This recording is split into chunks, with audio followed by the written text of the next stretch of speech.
వరకు హైదరాబాద్ నుంచి ఉత్తరాంధ్ర తీర ప్రాంతాలకు చేరుకోవాలంటే రోడ్డు ప్రయాణం పైనే ఎక్కువగా ఆధారపడాల్సి వచ్చేది.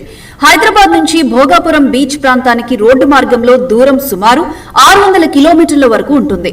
ట్రాఫిక్ మార్గ పరిస్థితులను బట్టి ఈ ప్రయాణానికి సాధారణంగా 10 నుంచి 12 గంటల సమయం పట్టే అవకాశం ఉంది. విమాన ప్రయాణం అందుబాటులోకి వస్తే పరిస్థితి పూర్తిగా మారనుంది. హైదరాబాద్ లోని రాజీవ్ గాంధీ అంతర్జాతీయ విమానాశ్రయం నుంచి విశాఖపట్నం విమానాశ్రయానికి విమాన ప్రయాణ సమయం సుమారు 1 గంట 10 నిమిషాలు మాత్రమే. విశాఖ నుంచి భోగాపురం ప్రాంతానికి రోడ్డు మార్గంలో తక్కువ సమయంలో చేరుకునే అవకాశం ఉంటుంది. అంటే హైదరాబాద్ నుంచి ఉత్తరాంధ్ర తీరానికి చేరుకునే ప్రయాణ సమయం గణనీయంగా తగ్గనుంది. గతంలో ఒక రోజు మొత్తం పట్టే ప్రయాణం భవిష్యత్తులో కొన్ని గంటల్లోనే పూర్తయ్యే అవకాశం ఉంది.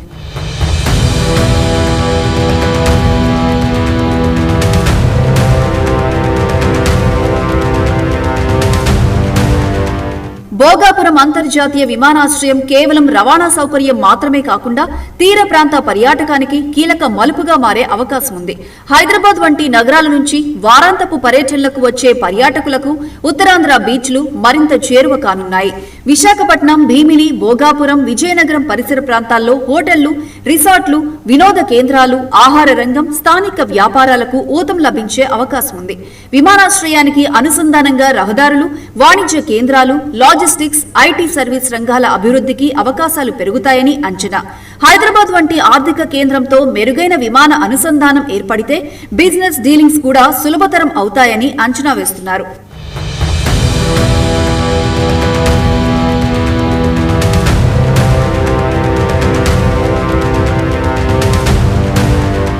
హైదరాబాద్ కు సమీపంలో సముద్ర తీరం లేకపోవడంతో నగరవాసులు ప్రస్తుతం విశ్రాంతి, బీచ్ టూరిజం కోసం గోవా, చెన్నై, గోవాకు సమీప ప్రాంతాలు, కేరళ వంటి దూర ప్రాంతాలను ఎక్కువగా ఎంచుకుంటున్నారు. భోగాపురం అంతర్జాతీయ విమానాశ్రయం పూర్తి స్థాయిలో అందుబాటులోకి వస్తే హైదరాబాద్ నుంచి ఉత్తరాంధ్ర బీచ్ టూరిజానికి కొత్త డిమాండ్ ఏర్పడే అవకాశం ఉంది.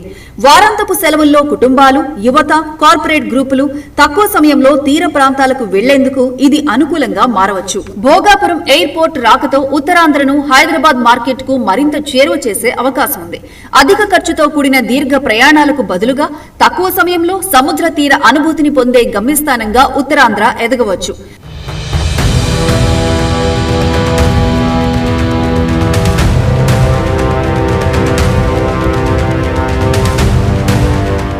మొత్తం మీద భోగాపురం అంతర్జాతీయ విమానాశ్రయం రాకతో ఈ ప్రాంతం సర్వతోముఖాభివృద్ధి సాధిస్తుంది అనడంలో ఎటువంటి సందేహం లేదు.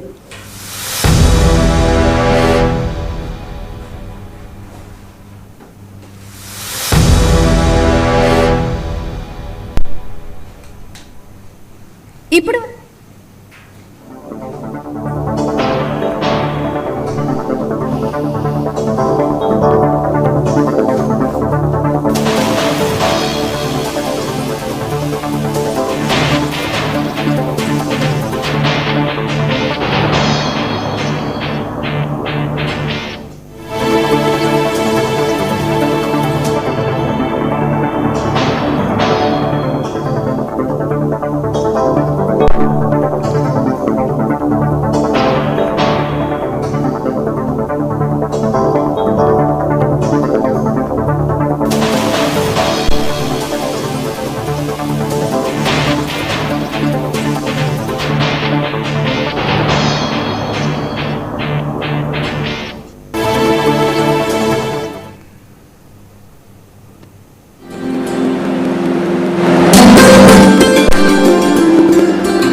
కాసేపట్లో భోగాపురం ఇంటర్నేషనల్ ఎయిర్పోర్టు ప్రారంభోత్సవం జరగనుంది. ఇప్పటికే ప్రధాని మోదీ భోగాపురం ఎయిర్పోర్టుకు చేరుకున్నారు. విమానాశ్రయాన్ని ప్రారంభించి జాతికి అంకితం చేయనున్నారు ప్రధాని. సుమారుగా 3 లక్షల మంది కూర్చునేలా సభా ప్రాంగణాన్ని సిద్ధం చేయగా భారీ ఎల్ఈడీ స్క్రీన్లు ఏర్పాటు చేశారు. రాష్ట్రంలోని వివిధ ప్రాంతాల నుండి 4800 బస్సుల్లో ప్రజలు సభా స్థలానికి చేరుకుంటున్నారు. భద్రతకు అత్యంత ప్రాధాన్యతనిస్తూ ఎయిర్పోర్టును 13 భద్రతా విభాగాలుగా విభజించి వేలాది మంది పోలీసులతో పాటు సీసీ కెమెరాల నిఘా, integrated command and control centre ద్వారా ఏర్పాట్లను పర్యవేక్షిస్తున్నారు.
ఇదే అంశం మీద మరింత సమాచారాన్ని మా ప్రతినిధి సుబ్బారావు అందిస్తారు. సుబ్బారావు, భోగాపురం ఎయిర్పోర్ట్ లో మరి కాసేపట్లో అంగరంగ వైభవంగా జాతికి అంకితం చేయబోతున్నారు ఎయిర్పోర్ట్ ని ప్రధాని మోదీ. ప్రస్తుతానికి తాజా సమాచారం ఏ విధంగా ఉంది సుబ్బారావు? లక్ష్మి, ఇప్పుడు ప్రస్తుతం అయితే ప్రధాని నరేంద్ర మోడీ అయితే ప్రత్యేక విమానంలో ఇక్కడ భోగాపురం అంతర్జాతీయ విమానాశ్రయానికి చేరుకునే సమయం అయితే దగ్గరపడ్డది. మరి కాసేపట్లో వస్తారు. ఇప్పుడే నారా చంద్రబాబు నాయుడు అలాగే లోకేష్ కూడా అన్ని ఇక్కడ విమానాశ్రయానికి చేరుకున్నారు. ఆయనకైతే కేంద్ర పౌర విమానయాన శాఖ మంత్రి అయితే రామ్మోహన్ నాయుడు స్వాగతం పలికి పుష్పగుచ్చానికి స్వాగతం పలికి ఆహ్వానించారు. ఈ క్రమంలో ఇక్కడైతే మోడీ సభకి చేరుకోవడానికి అయితే జిల్లా నలుమూల నుంచే కాకుండా ఉత్తరాంధ్ర నుంచి కూడా చాలా పక్క జిల్లాలైనటువంటి తూర్పుగోదావరి అలాగే చాలా దూరం నుంచి కూడా ఎంతో మంది ప్రయాసాలు కోసి ఉదయం వేకుజాము నుంచి తెల్లారిగంట 4 గంటల నుంచి ఇక్కడ రహదారులు అయితే పూర్తి స్తంభించిపోయి ఉన్నాయి. ఇక్కడ అయితే మోడీ సభకు అయితే తండోపతండాలుగా జనాలు అయితే వచ్చే పరిస్థితి అయితే కనబడుతున్నది. లక్ష్మి, ఇక్కడ ఆల్రెడీ సభా వేదిక అయితే పూర్తి స్థాయిలో అయితే నిండిపోయి ఉంది. ఇక్కడ ఈ సభాస్థలికి చేరుకోవడానికి ఇంకా కూడా బస్సుల్లో కూడా చాలా మంది వస్తున్నారు. హైవేల్లో అయితే 4 భోగాపురం అంతర్జాతీయ విమానాశ్రయానికి కనెక్టివిటీ ఉండేటువంటి 6 రహదారులు కూడా పూర్తి స్థాయిలో అయితే స్తంభించిపోయిన పరిస్థితి అయితే మనం చూడొచ్చు. రహదారుల మీదే చాలా మంది అయితే ఇక్కడ మోడీ గారి సభకి వెళ్ళలేకపోతున్నామే అనుకుని చాలా మంది అయితే బాధపడుతున్న వాళ్ళైతే చాలా మంది ఉన్నారు. అలాగే అయితే ఇక్కడ పూర్తి స్థాయిలో అయితే విమానాశ్రయ పరిసర ప్రాంతం అంతా కూడా జన సముద్రంతో అయితే నిండినట్లుగా కనబడుతుంది. లక్ష్మి, అయితే సుబ్బారావు, మనం చూసుకుంటే ఉత్తరాంధ్ర ప్రజలకు అదొక కలనమాట. నేడు అది సాకారం కాబోతుంది. మరి కాసేపట్లో అంగరంగ వైభవంగా సభా ప్రాంగణంతో ప్రముఖులు నిండి అక్కడంతా కూడా ప్రారంభోత్సవంకి చాలా అట్టహాసంగా కొనసాగిస్తున్నారు. అసలు ఈ నేపథ్యంలో ఉత్తరాంధ్ర ప్రజలకు ఆ యొక్క ఎయిర్పోర్ట్ ఎలాంటి ప్రయోజనాన్ని తీసుకురాబోతుంది అండ్ అలాగే వారి ముఖాల్లో ఎటువంటి ఆనందం కనిపిస్తుంది సుబ్బారావు? అయితే ఇక్కడ ఉత్తరాంధ్రలో తీసుకుంటే గత దశాబ్దాల కాలంగా వెనుకబాటుతనానికి అయితే చాలా చోటు చేసుకుంది. ఇక్కడి నుంచి చాలా మంది అయితే ఉత్తరప్రదేశ్, బీహార్ అలాగే మహారాష్ట్ర కూడా చాలా ఇక్కడి నుంచి జనాలు అయితే వలసలకు వెళ్ళిన పరిస్థితి కనబడుతున్నది. ఈ నేపథ్యంలో ఉత్తరాంధ్రలోకి ఈ అంతర్జాతీయ విమానాశ్రయం ఏర్పాటు చేయడం వల్ల ఇక్కడ చాలా సంపద సృష్టించవచ్చు. ఇక్కడ అనేక పరిశ్రమలు అయితే రాబోతున్నాయి. ఇక్కడ ఈ పరిశ్రమలు రాబోతున్న పరిస్థితుల్లో అయితే నిరుద్యోగ యువతికి ఎంతో ఉపాధి కల్పిస్తుంది. ఇది గేట్వే ఆఫ్ ఇది గేమ్ చేంజర్ అని కూడా, గేట్వే అని కూడా చాలా మంది అయితే చెప్పుకొస్తున్నారు. ఈ పరిస్థితుల్లో అయితే ఉత్తరాంధ్ర ప్రజల్లో అయితే ఒక పండగ వాతావరణం చోటు చేసుకుని ఉంది. ఇక్కడ ఈ ప్రాంత వాసులు అయితే ఈ ఉత్తరాంధ్రలో మాకు ఎయిర్పోర్ట్ వస్తున్నది అంటే ఇది విమానాశ్రయం కాదు, మాకు ఆశ్రయం ఇచ్చినది ఈ కూటమి ప్రభుత్వం ఇచ్చింది. నరేంద్ర మోడీ గారికి పూర్తి స్థాయిలో ధన్యవాదాలు అయితే తెలుపుతున్నారు. ప్రతి ఒక్కరి తాలూకా కన్నుల్లో కూడా చాలా ఆనందాన్ని అయితే చూస్తున్న పరిస్థితి అయితే నెలకొంది. ఈ ఉత్తరాంధ్రకి మణిహారంగా చెప్పుకుంటున్నారు. ఈ అంతర్జాతీయ అల్లూరి సీతారామరాజు ఎయిర్పోర్ట్ అయితే ఉత్తరాంధ్ర ప్రజల కళల సాకారం. ఈ ఉత్తరాంధ్ర ప్రజలకు కళలకు రెక్కలొచ్చిందా అన్నట్లాగా ఇక్కడ అంగరంగ వైభవంగా గత 3 రోజుల నుంచి కూడా నిర్విరామంగా అన్ని శాఖలు సమన్వయంతో పనిచేస్తూ ఎక్కడ ఎటువంటి అవాంఛనీయ సంఘటనలు జరగకుండా ఉండేందుకు పోలీసు